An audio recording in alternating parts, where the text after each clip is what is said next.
Hello. Today we are going to look at a poem by another great poet in the Tang Dynasty, Meng Haoran, whose style is somewhat similar to Wang Wei and whose fame is also in parallel with Wang Wei. Meng Haoran was roughly 10 years older than Wang Wei. They were personal friends, and together we often call them Wang Meng.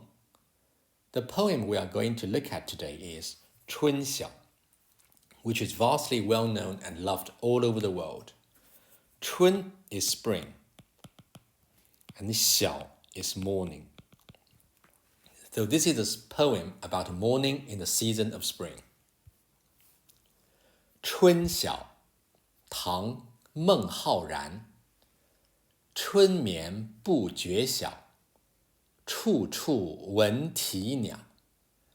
夜来风雨声，花落知多少。眠 means sleep. 觉 means to feel, as we say 感觉. So the first line goes straight to what the title suggests. It is a spring morning, but the poet is still in his sleep. 春眠, not realizing. 不觉, it's already morning. 晓. Then how was he woken up? The second line answers it. 处 means place. And when doubled, 处 means everywhere. Wen nowadays usually means to smell, but in the past the meaning was almost always to hear. As we can see, there is a 耳朵的耳 ear inside, suggesting it is to do with hearing. 啼 is bird chirping, and 鸟 is bird. So the poet was awakened by the birds as he heard wen, chirping birds everywhere. 处处. The scenario described here certainly feels very familiar. We surely all have experience for such a spring morning, perhaps when we have no school or work and can enjoy a lie-in undisturbed, forgetting what time it is, only to wake up naturally late into the morning. This setting is very relaxing, stress-free, and feels intimate. Of course, the sounds of birds add more joy and life to everything, making it an even more delightful scene. Yet this is not totally calm at all. If we imagine and travel back to when we ever had such a lie-in, on what kind of days would this morning lie-in be even sweeter?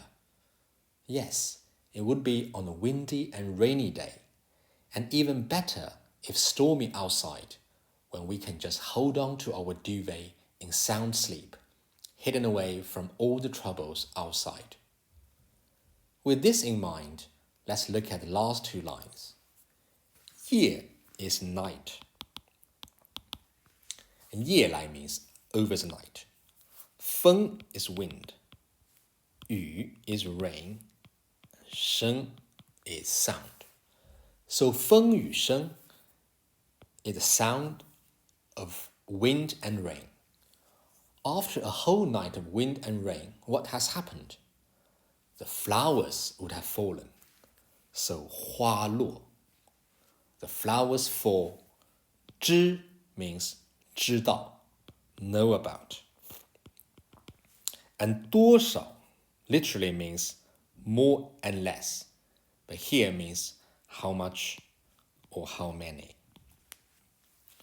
So the question is, after a whole night of wind and rain, how many flowers have fallen? But it is not a question at all.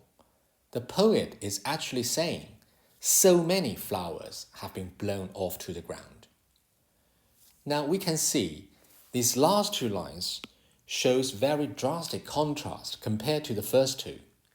In this way, the poet did not only highlight the comfort of the setting mentioned in the first two lines, but also brought us a bit of surprise and showed that spring could also possess a quality of bitterness and almost cruelty.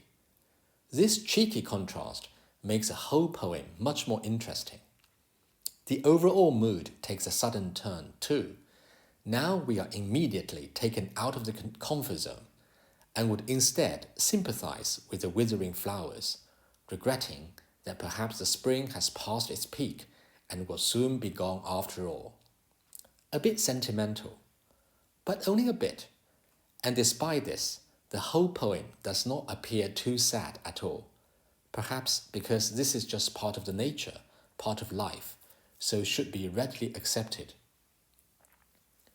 We've seen quite a few poems about spring now.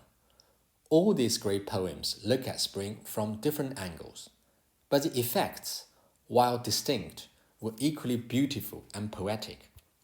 For example, Du Fu was looking at the intenseness and the splendidness of a sunny spring, as in a kaleidoscope, in 迟日江山丽，春风花草香 and 江碧鸟鱼白，山青花欲燃.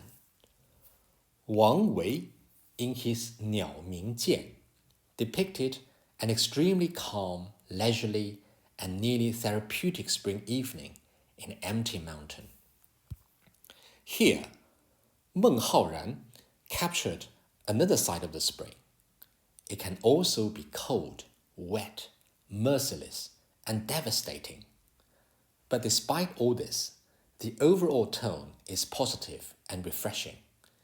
It is up to us, the readers, to relate what Meng Haoran wrote to our own experiences and interpret this poem in our very own way, whether it's delighted or sentimental, or rather peaceful and undisturbed. So what would you think? That's all for today.